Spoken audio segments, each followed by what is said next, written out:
அன்பான உங்கள் அனைவருக்கும் வணக்கம். ஒரு மகிழ்ச்சியான செய்தியை உங்கள்கிட்ட பகிர்ந்துக்கிறேன்.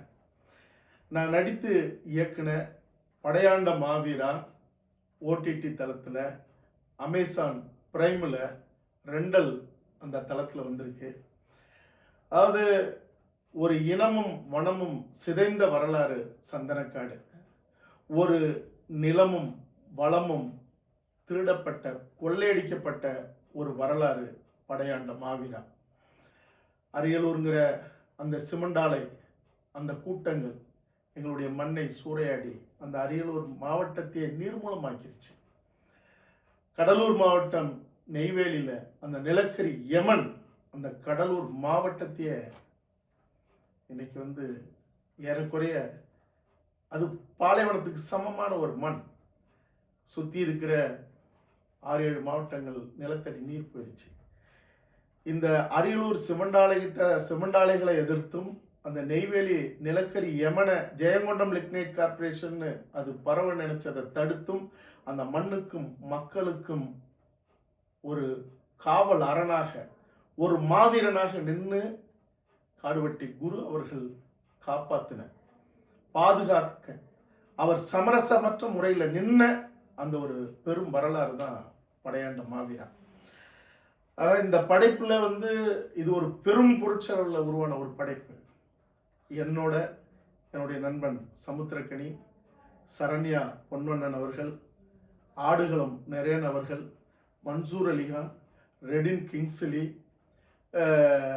நாயகியாக புஜிதா, மதுசூதன ராவ், பாகுபலி வில்லன் பிரபாகர், ஐயா இளவரசு, ஐயா ஏஎல் அழகப்பன், என்னுடைய மகன் ஒரு இளம் நாயகனாக தமிழ் கௌதமன், இப்படி எண்ணற்ற திரை நட்சத்திரங்கள் இந்த படைப்பில் நடிப்பு கலைஞர்களாக பங்கெடுத்திருக்காங்க.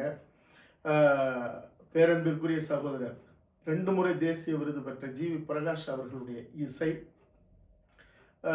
புஷ்பா 2க்கு பின்னணி இசை அமைச்ச சாம் சிஎஸ் உடைய பின்னணி, 6-7 முறை தேசிய விருது வாங்கின ஐயா கவி பேரரசு வைரமுத்து அவர்களுடைய அந்த நெருப்பான தகிப்பான வரிகள், இப்படி எண்ணற்ற கலைஞர்கள், தம்பி பாலமுரளி அவர்களுடைய வசனம், இப்படி பெரும் பெரும் கலைஞர்கள்லாம் ஒன்றிணைஞ்சு இந்த படையாண்ட மாவீராவை ஒரு பெரிய ஒரு நெருப்பு சிற்பத்தை செதுக்கி உருவாக்கின படைப்பு இந்த படைப்பு.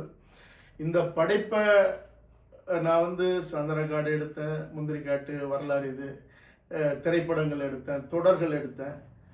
இது நாள் வரைக்கும் பட்ட வலிகளும் ரணங்களும் இந்த ஒரு படைப்பு என்னை அவ்வளோ பெரிய காயத்தை, பெருவழிகளை கொடுத்தது. ஆனாலும் கூட சமரசமற்ற முறையில் இந்த படைப்பில் என்னென்னலாம் சொல்லணுமோ இந்த மண்ணுக்கும் இனத்துக்குமான ஒரு தலைநிமிர்வை, எதிர்கால தலைமுறைகளை உருவாக்க, அல்லது இந்த மண் மேலே இனத்தின் மேலே ஒரு பெரும் பற்று கொண்ட ஒரு உணர்ச்சி பெருக்கான படைப்பாக உருவாக்கணும்னு நான் என்னென்னலாம் நினைச்சனோ அதையெல்லாம் நான் கொண்டுட்டு வந்துட்டேன்.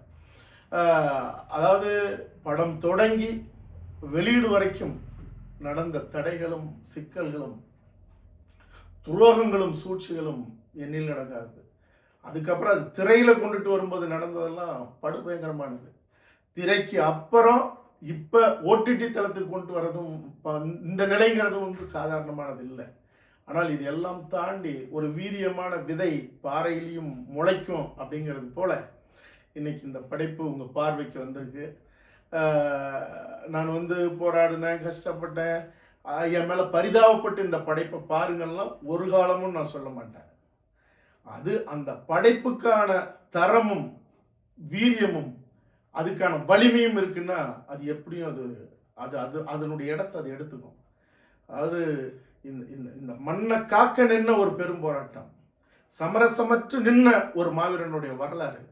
இது தமிழர் குடிகள் மட்டுமல்ல, மனித குலத்துக்கு ஒரு காப்பறனா நிற்கிற யாரெல்லாம் எந்தெந்த மொழிக்காரர்களோ இனத்துக்காரர்களோ இப்படி ஒருத்தன் என் மண்ணுக்கு வேணும், இப்படி ஒருத்தன் நின்னானா, இது சாத்தியமா, இது உண்மையா ஆய்வு பண்ணிக்கலாம். அதையெல்லாம் தாண்டி இந்த மண்ணுக்கான ஒரு பேராயுதமாக இந்த படைப்பு வந்திருக்கு. காலத்துக்கும் இது காவியம்ங்கிறத இந்த படைப்பை பார்த்தவர்கள் உணர்வார்கள்.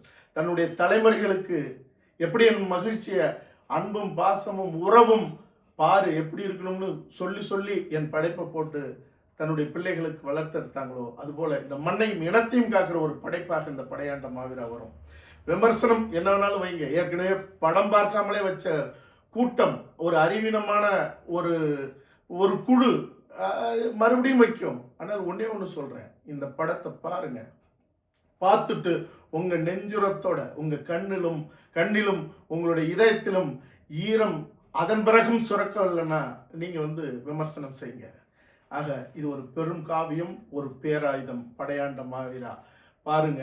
அடுத்தது சந்தனக்காடு, முந்திரிக்காடு, என்னுடைய இலக்கு வன்னிக்காடு. என்னுடைய அடுத்தடுத்த படைப்புகளோட உங்களை சந்திப்பேன். நன்றி, வணக்கம்.